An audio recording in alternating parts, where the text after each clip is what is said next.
¿Qué fue lo que pasó con Fernando Atria? Ahora entrando a la parte jurídica, que se estaba difundiendo en todo el nicho patriota que Fernando Atria estaba cocinado, que esto era un tema legal, que Fernando Atria se había pasado la ley 18.700 por cualquier parte, la había usado de confort, y que por lo tanto, ¿cómo el Estado iba a permitir que Fernando Atria siguiera haciendo esas tropelías?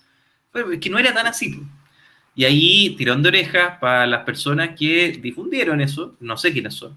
Yo sé quiénes presentaron la acción, no sé quiénes lo bajaron comunicacionalmente.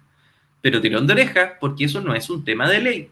El artículo quinto, que es el artículo que cita el requerimiento, ¿no es cierto?, ante el Tribunal Calificador de Elecciones, es un artículo que se introdujo con la llamada ley antidíscolos.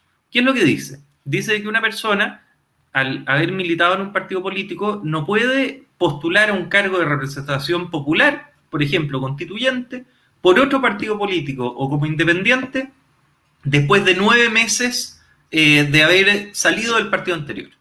¿Por qué? Porque es una ley, y fíjense, yo creo que acá varios patriotas como que se van a empezar a mover en la silla, como que esto no lo conocían, van a estar medio incómodos. Esta ley, escuchen bien, fue hecha a la medida de los partidos políticos.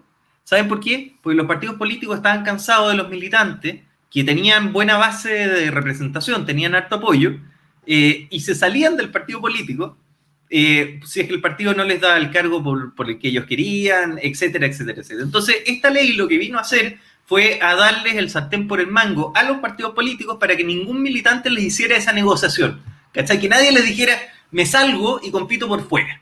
Esa fue la lógica. Pensemos una Evelyn Matei que se cambió la UDI, de renovación, etcétera. Esa fue la lógica de la ley. O sea, partamos por decir de que la ley citada, ¿no es cierto?, para atacar a Fernando Atria, fue una ley hecha a medida de los partidos políticos, que es lo que todos nosotros criticamos, los partidos políticos y sus privilegios. Partamos por ahí. Segundo punto, importante hablar sobre ese tema, que lo que se cita en el requerimiento es una interpretación jurídica del servicio electoral, que es distinto al Tribunal Calificador de Elecciones, que es el que va a resolver el caso de Atria. El servicio electoral, en un caso particular, interpretó, esta interpretación puede cambiar, interpretó la norma y dijo, miren, en el caso de los partidos políticos en formación, los dirigentes de esos partidos se entiende que militaron en el partido político si es que no se bajaron de una lista de, ¿cómo se llama?, dirigentes de partido en formación antes de 9 meses de la elección. Esa fue la interpretación a grosso modo. Pero ¿qué es lo que pasa? Punto 1, esa interpretación puede cambiar. Punto 2, esa interpretación es de otra institución, no es del Tribunal Calificador de Elecciones. ¿No es cierto? Sí. No es vinculante para el Tribunal Calificador de Elecciones la interpretación del CERVEL. Y un tercer punto, que fue el que le di vuelta el fin de semana. ¿Creen ustedes, sinceramente, que si el partido Fernando Atria, Fuerza Común, que se declaró disuelto el 1 de octubre del 2020, es decir, no llegó a existir, porque no juntó los apoyos necesarios para existir como partido, Fernando Atria puede ser díscolo de un partido que no existe? ¿Qué creen ustedes? Obvio que no. ¿Cómo yo voy a ser díscolo, que es la ley antidíscolo, de un partido que no existe? El partido dejó de existir el 1 de octubre. ¿Cómo voy a ser díscolo de un partido que ya no existe? En el caso, ponte tú, de Johannes Kaiser, que es muy amigo mío, le mando un abrazo grande. Lo hablábamos con él antes, a raíz de toda esta... No de este tema, pero lo habíamos conversado antes. Él militaba en la UDI. Obviamente que la ley antidíscolo se puede usar en los casos de la UDI, porque es un partido que existe, entonces la idea es que no sea díscolo de un partido existente.